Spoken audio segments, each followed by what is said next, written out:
Umar pun masuk ke dalam rumah Al-Arqam bin Abil Arqam, maka yang pertama kali menyambut dia adalah singa, disambut oleh singa.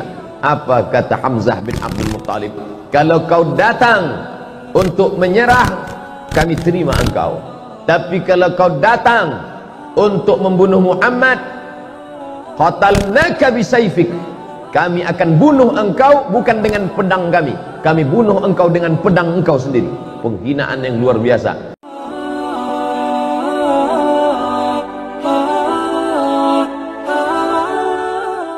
Umar ini dipanggil, Nabi yang memanggil dia Abu Hafs.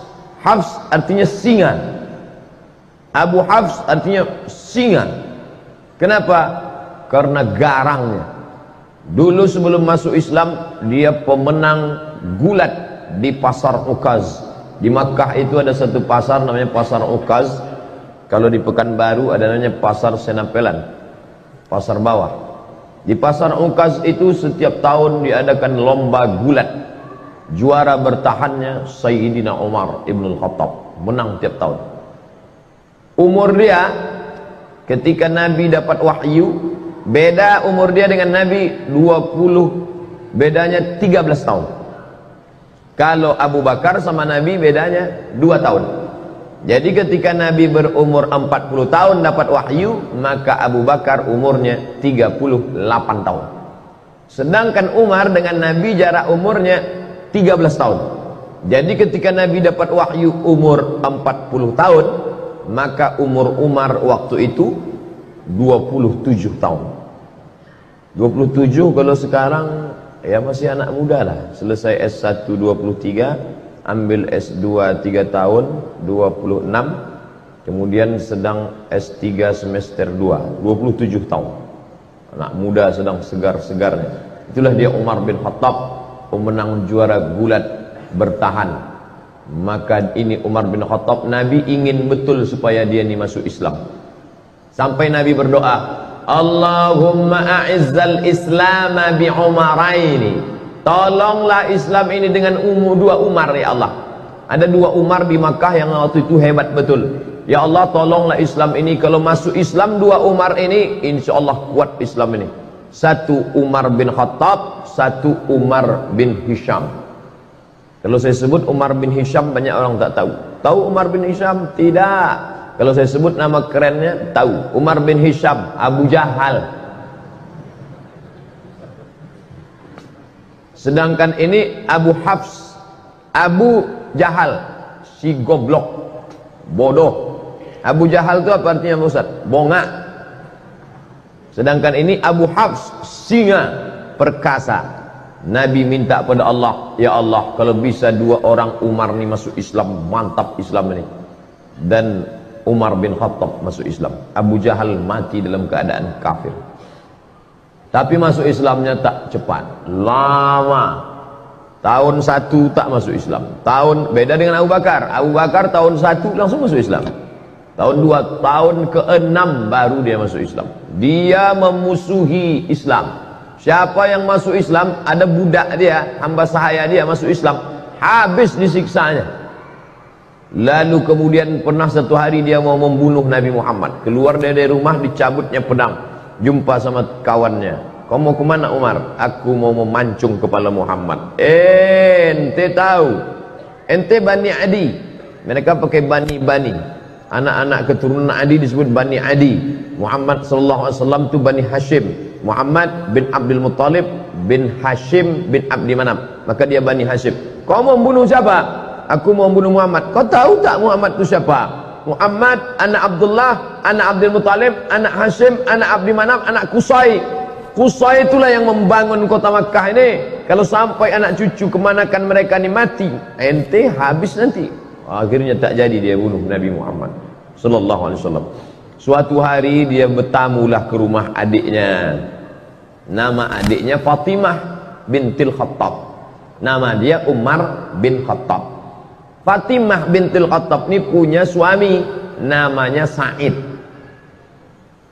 Dia dah dapat kabar si Said sama adiknya ini masuk Islam sudah. Tapi berita itu masih isu lagi. Masih infotainment. Masih was-was.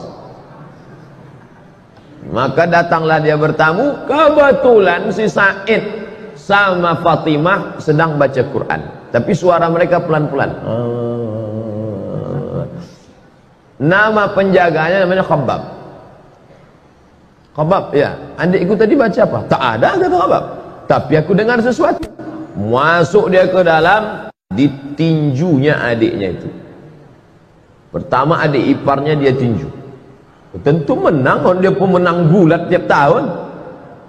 Habis dia tinju adik iparnya, lalu kemudian adik dia perempuan yang lemah tu dia tinju. Tapi kemudian dia tengok tak ada rasa takutnya. Maka dia heran nih, ini adikku perempuan lemah, tapi ketika kita kan bisa menengok orang, kalau kita gertak dia takut, pucat dia lari. Ini enggak, berdarah, keluar darah dari wajah Fatimah bintul Khattab, tapi dia tak takut.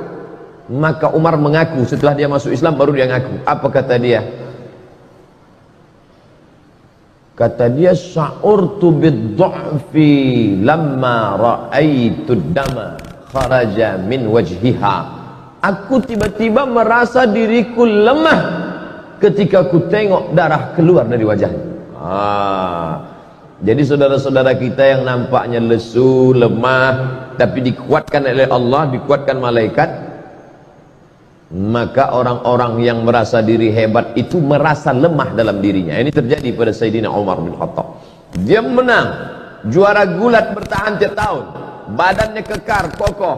Adiknya ini perempuan, lemah, ketika dia tinju sampai berdarah, tapi tak ada rasa takutnya. Ternyata Umar yang kuat itu, dia rasa dalam dirinya, oh kok tiba-tiba aku merasa lemah.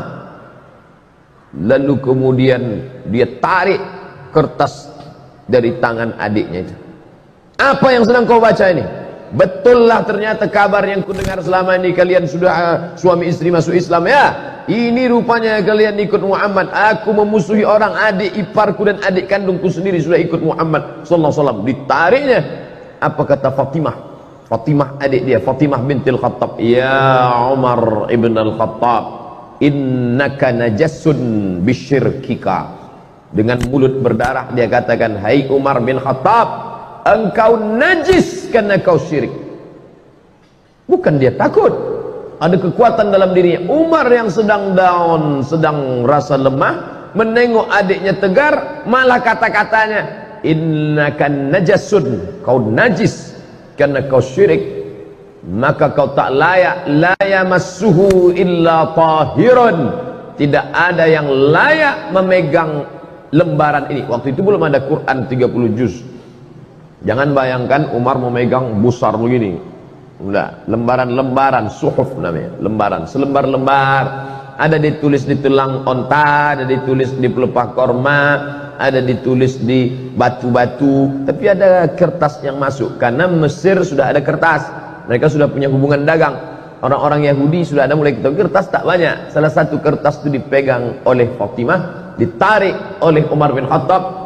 Ketika itu bangkit keberanian Fatimah karena membela Quran, tak boleh dipegang oleh orang bernajis. La yamassuhu illa tahirun, tak boleh memegang ini kecuali orang yang suci. Tiba-tiba Umar yang perkasa itu meletakkan lembaran itu, dia mandi. Dia rasa diri dia lemah, adiknya yang berdarah ini kuat. Ini menunjukkan bahwa fisik kita ini sebenarnya hanya casing, sampul saja, tapi di dalam itu ada kekuatan ruh yang luar biasa. Perempuan lemah, mulut berdarah, tapi kalau kuat ikatannya dengan Allah, dia kuat. Umar bin Khattab pemenang gulat, perkasa, tapi kalau dia lemah hubungan dengan Allah, dia lesu, dia kalah. Lalu kemudian dia pun mandi. Setelah mandi dia balik, penasaran dia kertas ini, lalu dia tengok, Toha ma anzalna alaikal qur'ana litashqa. Kebetulan yang dibaca adiknya itu surat Toha. Toha ya Muhammad sallallahu alaihi wasallam, ma anzalna alaikal qur'ana litashqa. Tidaklah kami turunkan Al-Quran ini kepada engkau supaya engkau menjadi susah. Dia tengok susunannya pelan-pelan. Orang Arab sastrawan, bahasa Arab mereka halus, sastra. Dia bisa membedakan ini bukan bahasa orang biasa. Akhirnya hatinya lunak dan lembut. lalu kemudian dia pun segera untuk menuju menjumpai Nabi Muhammad sallallahu alaihi wasallam. Waktu itu Nabi sedang berada di rumah Al-Arqam bin Abil Arqam. Itu markas mereka berkumpul di kota Makkah Al-Mukarramah. Masih dakwah sembunyi-sembunyi, tak ada berani terang-terangan. Lalu kemudian Nabi, yang menjaga Nabi waktu itu 40 orang laki-laki perkasa. Di antara yang menjaga Nabi itu adalah Asadullah, singa Allah. Dia adalah Hamzah bin Abdul Muttalib. Ini jumpa singa sama singa. Hamzah Asadullah, Umar Abu Hafs. Petarung sama petarung. Lalu Umar pun masuk ke dalam rumah Al-Arqam bin Abil Arqam. Maka yang pertama kali menyambut dia adalah singa, disambut oleh singa. Apa kata Hamzah bin Abdul Muttalib? Kalau kau datang untuk menyerah, kami terima engkau. Tapi kalau kau datang untuk membunuh Muhammad, qatalnaka bisayfik, kami akan bunuh engkau bukan dengan pedang kami, kami bunuh engkau dengan pedang engkau sendiri. Penghinaan yang luar biasa. Kalau ada orang dibunuh dengan pedang orang lain itu biasa, tapi dibunuh dengan pedang kita sendiri, maka itu penghinaan luar biasa. Umar, kau datang ke rumah ini sebagai orang menyerah, ahlan wa sahlan. Tapi kalau kau datang untuk membunuh Muhammad, maka kami yang akan memancung kepala engkau dengan pedang yang kau bawa itu sendiri. Lalu kemudian Nabi mempersilakan dia masuk. Silakan dia masuk. Kemudian setelah dia masuk, Nabi bertanya, "Ma ja'a bik?" Apa yang membuat kau datang kemari? Yang membuat kau datang kemari apa, wahai Umar? Waktu itu Umar menjawab, "Ji'tu li u'mina bika, ji'tu li u'mina billah wa bika wa billadzi unzila ilaik." Aku datang untuk percaya kepada Allah, percaya kepada engkau bahwa engkau Rasulullah, dan percaya kepada apa yang diturunkan kepada engkau, yang tadi baru saja kubaca di tangan adikku bernama Fatimah binti Al-Khattab. Dia Umar bin Al-Khattab. Lalu kemudian dia pun bersyahadat di hadapan Nabi SAW. Lalu sahabat semuanya gembira senang karena terkabullah doa Nabi. Salah satu Umar masuk Islam, Umar bin Khattab. Lalu sahabat bertanya, "Alasna alal haq?" Apakah kita ini dalam kebenaran? Apa kata Umar? Untuk apa lagi kita bersembunyi? Maka sejak itulah orang berani membaca Quran dengan suara jahar. Sebelumnya kalau baca Quran seperti dengungan tawon di dalam sarang. Setelah Umar bin Khattab masuk Islam, mereka berani karena ada dua singa yang sudah mengawal Nabi Muhammad sallallahu alaihi wasallam. Yang satu Hamzah bin Abdul Muttalib Asadullah, yang satu lagi adalah Umar Al-Faruq Abu Hafs. Maka mereka baca Bismillahirrahmanirrahim, Taha ma anzalna alaikal qur'ana litashqa. Maka mereka lantang membacanya. Lalu kemudian Islam pun menjadi kuat dengan berbagai cobaan dan ujiannya, sampailah pada masa hijrah. Lalu kemudian Umar bin Khattab termasuk orang yang pertama golongan yang ikut hijrah bersama Nabi Muhammad sallallahu alaihi wasallam. Jadi kalau Nabi hijrah umurnya 53 tahun kurang 13, berarti Umar waktu hijrah itu umurnya 40 tahun. Sebayalah dengan saya sekarang 40 tahun. Umar bin Khattab waktu itu macam saya, tapi badannya tak macam saya. Itu dia karena juara gulat, dia tegak. Umar bin Khattab tinggi, besar. Lalu kemudian dia pun pindah ke kota Al-Madinah Al-Munawwarah, mengikuti Nabi sallallahu alaihi wasallam. Anaknya dinikahkannya dengan Nabi sallallahu alaihi wasallam, itulah bernama Hafsah Ummul Mukminin. Makanya Abdullah bin Umar banyak meriwayatkan hadis.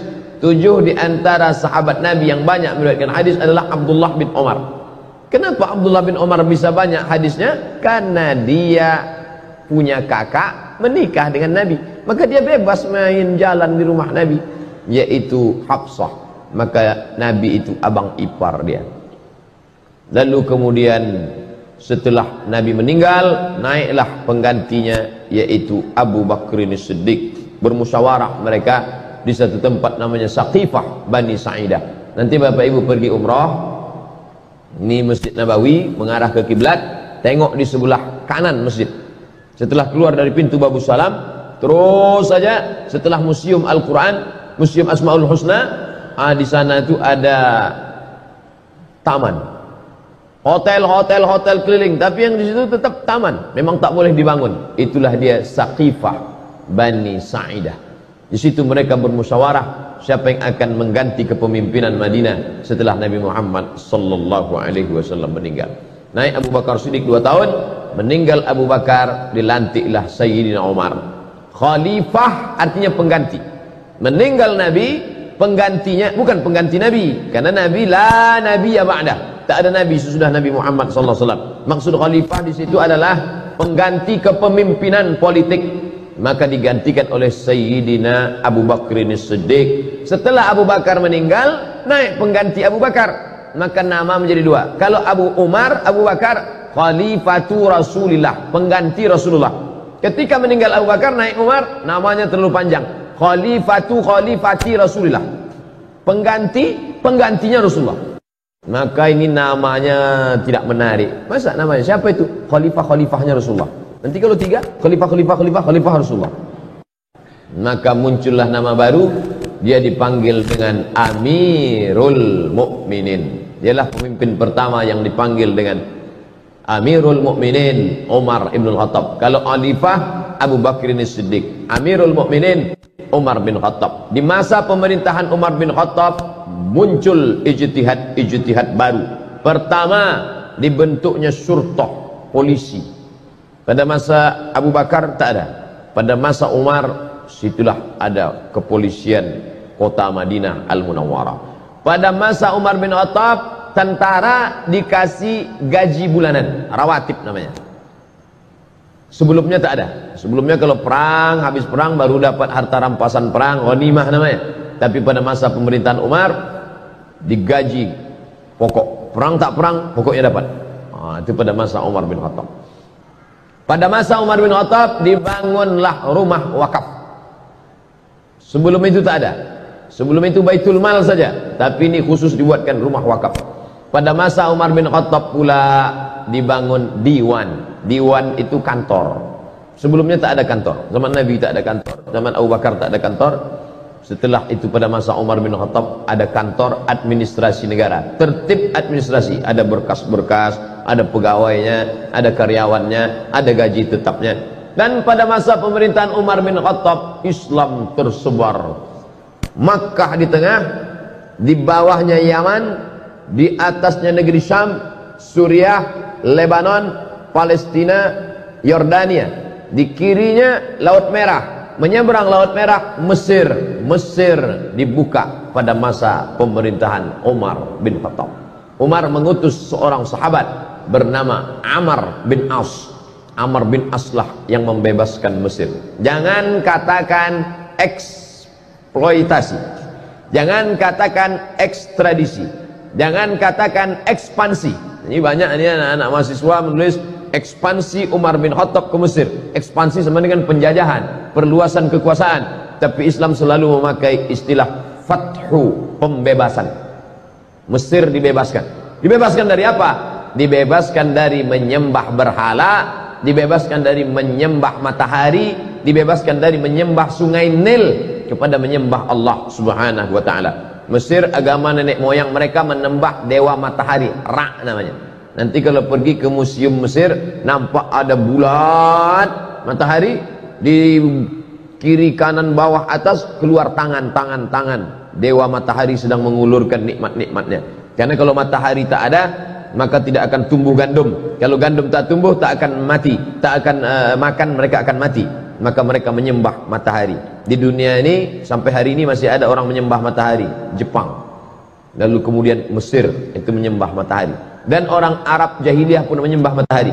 Makanya tak boleh kita sholat sunat isyraq sebelum matahari lewat setinggi galah, karena itu adalah waktu yang dipakai untuk orang kafir jahiliyah menyembah matahari. Maka disebut ada istilah qarnai syaitan, 2 tanduk setan. Ketika matahari terbit, ini bumi, ini matahari, naik matahari terbit, Ketika matahari terbit, datang 2 tanduk setan.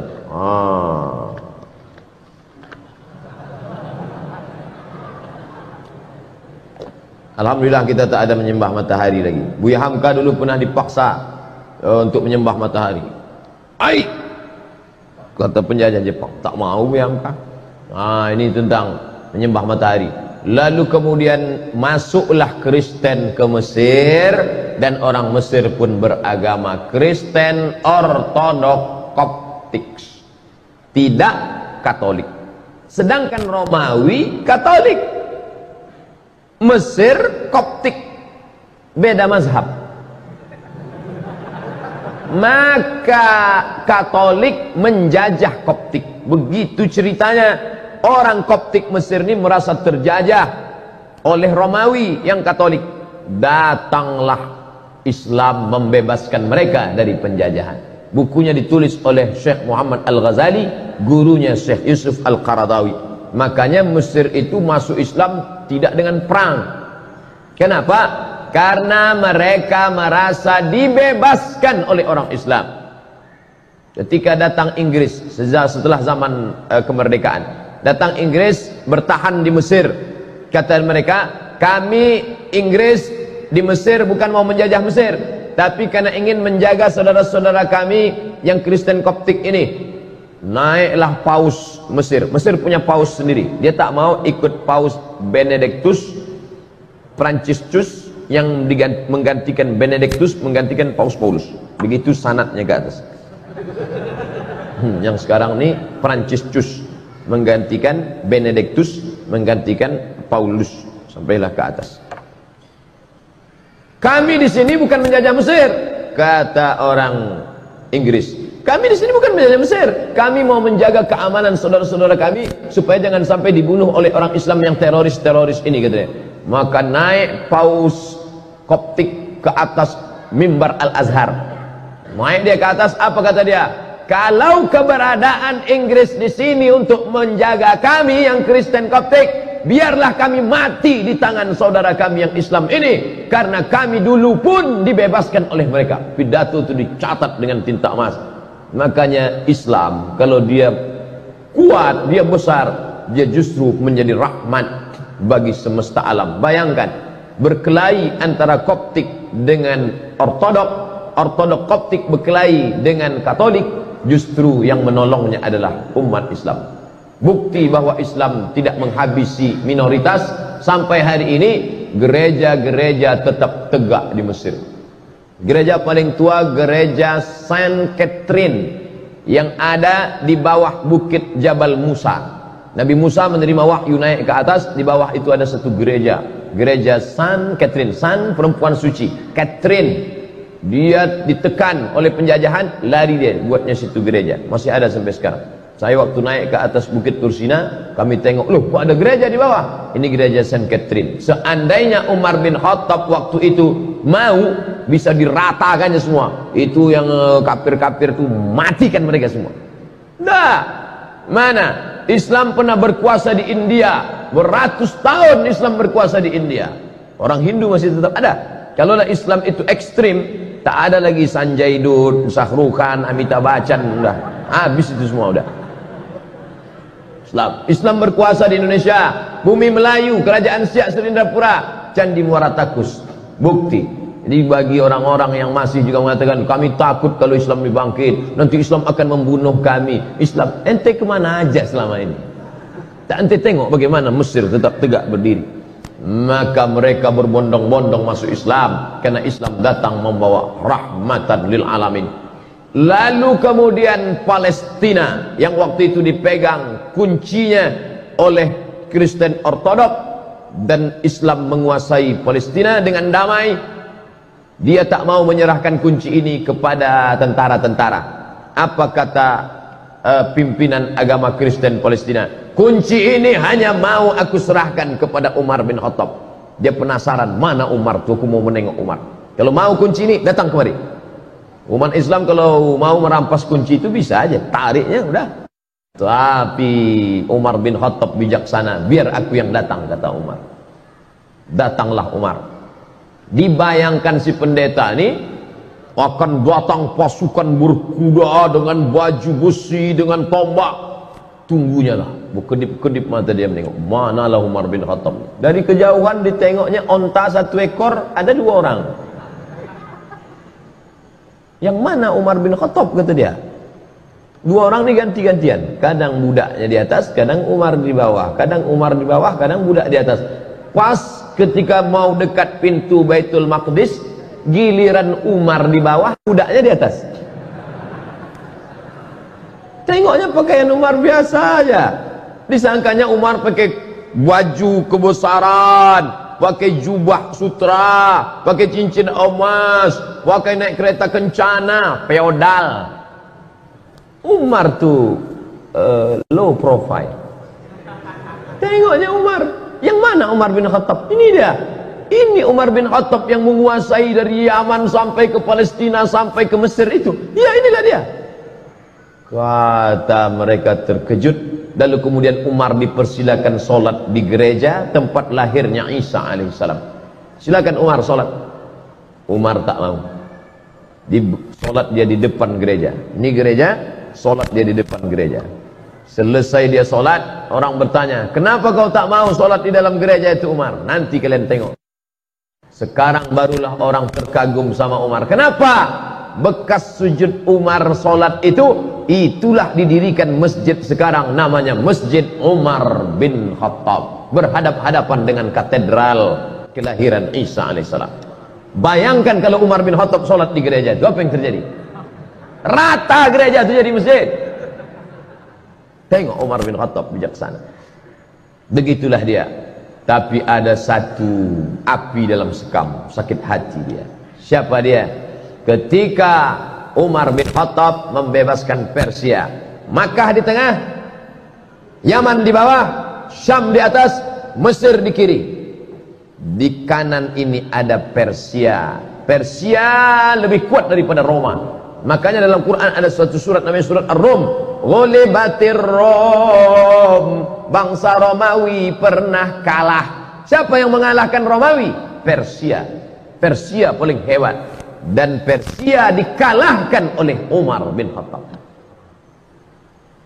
Jika Romawi dikalahkan Persia dan Persia dikalahkan Umar, maka Umar menguasai dunia. Tapi ternyata ada satu orang dendam kesumat sakit hati, ditikamnya lah Sayyidina Umar pada tanggal 24 Zulhijjah hari Rabu saat rakaat pertama solat. Ditikamnya pada tanggal 24, 25, 26, 27. Setelah itu tanggal 30 meninggallah Sayyidina Umar Ibnul Khattab pada tahun 23 Hijrah. Umurnya pas 63 tahun. Nabi Muhammad meninggal 63, Abu Bakar meninggal 63, Umar bin Khattab meninggal 63. Saya sudah hitung-hitung, insya Allah meninggal tahun 2040. Waktu itu umur saya 63. Sok mantap katanya. Kalau berlebih bonus. Kalau mati besok, alhamdulillah. Orang Islam tak pernah berduka cita. Allahumma ja'alil hayata ziyadatan lana fi kulli khair. Kalau aku hidup besok pagi, pahala aku bertambah. Masuk ke UIN, mengajar, pahala bertambah. Kalau mati aku malam ini, alhamdulillah. Besok dosa tak ada. Tak lagi mata ni menengok celana pendek. Nah, oleh sebab itu maka Umar bin Khattab pun ditikam, meninggal dunialah dia pada tahun 23 Hijrah. Lalu kemudian dia dimandikan oleh anak kandungnya Abdullah bin Umar bin Khattab. Maka kita ni kalau memandikan kita tu nanti anak kandung kita yang laki-laki. Saya alhamdulillah ada anak laki-laki saya, dialah nanti yang akan memandikan saya. InsyaAllah. Maka Bapak Ibu sekalian, buatlah di Masjid Raya ini pelatihan memandikan jenazah. Yang ikut pelatihan itu anak-anak muda. Ini banyak dibuat pelatihan yang ikut orang tua-tua. Bapak kenapa ikut? Yang mau dimandikan ini bapak. Tak usah ikut. Anak-anak muda itu dilatih. Biar nanti waktu awak mati, dia mandikan kita. Kalau dia mandikan kita, takkan dia ambilnya gayung tinggi-tinggi. Di situ jenazah ayah sudah mau. Dan itu pelan-pelan dia, karena ini ayahku dulu. Tapi kalau orang lain memandikan kita, apalagi kita waktu dulu hidup sombong minta ampun. Dia ambilnya semprot dorsmir. Mana Mama Lemon gitu ini siram kayak ke hidung. Makanya latihlah anak awak mandi jenazah.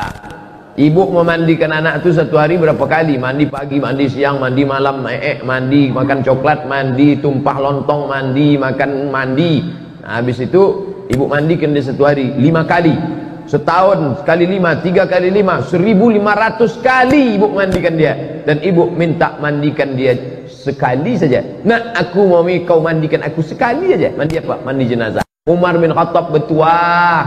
Yang memandikan dia siapa? Abdullah bin Umar bin Khattab. Yang jadi imam solat jenazahnya Suhaib. Ada orang Romawi, bukan orang Arab. Suhaib Ar-Rumi, orang Romawi yang dulu hijrah dari Makkah ke Madinah. Semua hartanya diambil. Suhaib, dulu kau merantau ke Makkah nih sebatang kara, tak ada apa-apa. Sekarang kau sudah kaya. Kalau kau mau ikut Muhammad, tinggal semua hartamu. Suhaib Ar-Rumi. Apa maknanya? Jangan kita pesankan nanti ambo kalau mati nan menyembayangkan ambo mesti orang payakumbuh. Aku kalau mati nanti maka yang menyembayangkan aku orang dari Mandailing Natal saja. Aden kok isuk kalau mati maka nan menyembayangkan ambo orang dari Yogyakarta. Ambo kok sebenarnya orang awak tapi dadik lah mau di Jogja. Maka bantu ikolah bahasa ambo. Tidak lagi menengok suku. Jangan lagi ditengok dari mana dia. Suhaib Ar-Rumi bukan orang Arab. Sedangkan Umar bin Khattab orang Quraisy. Tinggi nasabnya. Menantu Nabi SAW, mertua Nabi SAW. Tapi yang memandikan dia siapa? Suhaib Ar-Rumi mu'allaf. Orang Roma yang masuk Islam. Maka lalu kemudian setelah itu bergantilah kepemimpinan Utsman bin Affan. Dimakamkanlah dia di makam yang paling mulia di samping Nabi Muhammad sallallahu alaihi wasallam. Jadi kalau ini kiblat, ini mimbar Nabi, ini mihrab Nabi, ini kiblat, di sini kamar Nabi. Kamar Nabi, rumah Nabi bersama Aisyah 22 meter lebih kurang. Pas di situ kata Nabi, nanti kalau aku mati kuburkan aku, jangan bawa jenazahku kemana-mana. Nahnu ma'asyurul anbiya, kami para nabi nudfanu min haitsu namutu, di mana kami mati maka disitulah kami dikuburkan. Makam pertama Nabi sallallahu alaihi wasallam. Setelah itu Umar bin Khattab, setelah itu Abu Bakar Siddiq, setelah itu Umar bin Khattab. 3 makam. Maka kita ucapkan salam, assalamu alayka ya Rasulullah, assalamu alayka ya Abu Bakr Siddiq, assalamu alayka ya Abu Bakr Siddiq, assalamu alayka ya Umar Al-Faruq radhiyallahu anhu. Kita lanjutkan setelah sholat Isya. Tapi kaji hadis nomor 1 Pak Ustaz, periwayatnya dulu. Habis periwayatnya baru kita masuk hadisnya. Ditikam oleh yang menikam itu namanya Fayrus. Fayrus namanya yang menikam. Tapi panggilan kerennya Abu Lu'lu'ah. Lu'lu'. Kalau kita buka kerang, di dalam kerang itu ada permata cantik berkilau, namanya lu'lu'. Yakhruju minhumal lu'lu'u wal marjan. Lu'lu'. Nama anak ibu siapa? Lulu. Bahasa kitanya apa itu? Hah? Yang di dalam kerang itu apa namanya? Mutiara. Lu'lu'. Yakhruju minhumal lu'lu'. Abu Lu'lu'ah. Dia inilah Majusi yang menikam pada tanggal 26 ditikamnya, berdarah 4 hari, meninggal Sayyidina Umar ibn Khattab. Dia minta dimakamkan di samping Nabi Muhammad sallallahu alaihi wasallam. Waktu hidup berkawan, setelah meninggal bersahabat dekat kuburan, meninggal nanti di akhirat pun dalam surga bersama Nabi Muhammad sallallahu alaihi wasallam. Kita di dunia tak berkawan, kubur jauhnya minta ampun, mati pun tak jelas. Sudahlah hidup tak berkawan sama Nabi, kubur kita entah di mana makam Nabi, maka paling tidak stasiun yang ketiga ni dapatlah hendaknya nanti kita ni semua bersama Nabi Muhammad sallallahu alaihi wasallam. Amin ya rabbal alamin. Tak boleh salat di masjid yang ada kubur. Itu Masjid Nabawi. Itu kan kubur Nabi. Umar tu Nabi rupanya? Kan tidak. Yang tak boleh itu bacalah kitab. Nah, paling ujung-ujungnya 37 masalah populer. Enggak. Sah buku itu. Al-Bayan lima yushghilul adhan, ditulis oleh Mufti Mesir Syekh Ali Jum'ah. Bedakan antara tiga: salat di masjid yang ada kubur, merubah kubur jadi masjid, atau salat ke kubur. Itu beda, jangan dicampur aduk. Saya bagi tiga: salat di masjid yang ada kubur, salat menghadap kubur, atau merubah kubur jadi masjid. Yang haram itu yang mana? La'anallahu yahud an-nasara, Allah melaknat Yahudi dan Nasrani, ittakhadhu qubur anbiya'ihim masajid, merubah kubur jadi masjid. Itu yang tak boleh. Makam Santo Thomas dirubah mereka menjadi tempat ibadah. Itu maksud hadis Nabi itu. Ini di bawah masjid ini ada kubur. Mana ada? Meninggal Abdul Somad, dikuburlah. Ini makam Abdul Somad. Setelah itu tak lama datang traktor meratakan. Habis itu di masjid dibangun masjid di atas. Silakan sholat di masjid. Masjid apa namanya? Masjid As-Somadiyah. Haram sholat masjid. Nah, sekarang diisukan kemana-mana, tak boleh sholat masjid al-kubur, tak boleh sholat masjid al-kubur. Maka masjid-masjid semua di bumi ini ada kubur. Dari mulai Aceh sana, Masjid Baitur Rahman, kubur. Turun ke bawah, Masjid Al-Masun, Medan, Masjid Raya, di samping Istana Maimun, kubur Sultan. Turun ke bawah, Masjid Sahabuddin, Istana Siak, kubur. Yang tak boleh itu kubur itu diperatakan, dibangun masjid di atasnya. Ini ditulis Syekh Ali Jum'ah, guru besar Al-Azhar, Mufti Mesir. Ini tentang masalah ini. Lalu kemudian sampai 4 hari kena tikam meninggal. Padahal Umar bin Khattab itu tak ada orang lebih sakti daripada Umar bin Khattab. Tembus juga. Jadi kalau ada orang mengatakan, kononlah putih, Umar bin Khattab. Apa kata Nabi?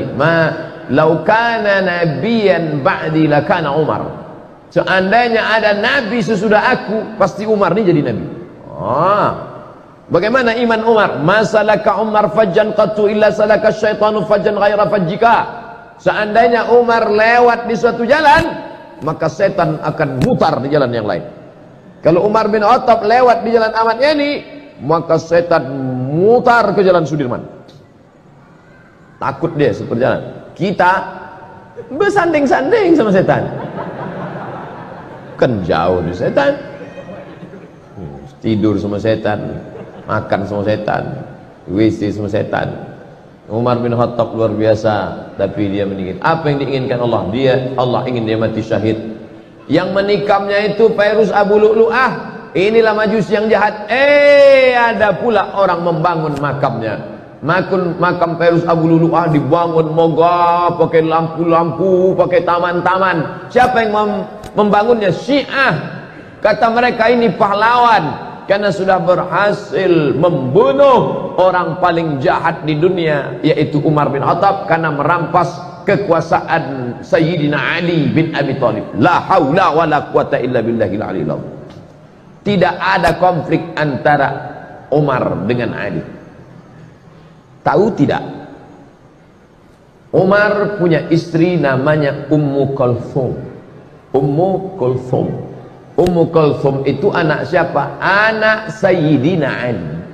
Ali menikahkan anaknya kepada Umar. Jadi kalau ada orang mengatakan Umar dengan Ali itu bermusuh bebuyutan, Pak Ustaz, la ilaha illallah. Bacalah balik. Tidak ada permusuhan antara Ahlul Bait dengan Umar ibn Khattab.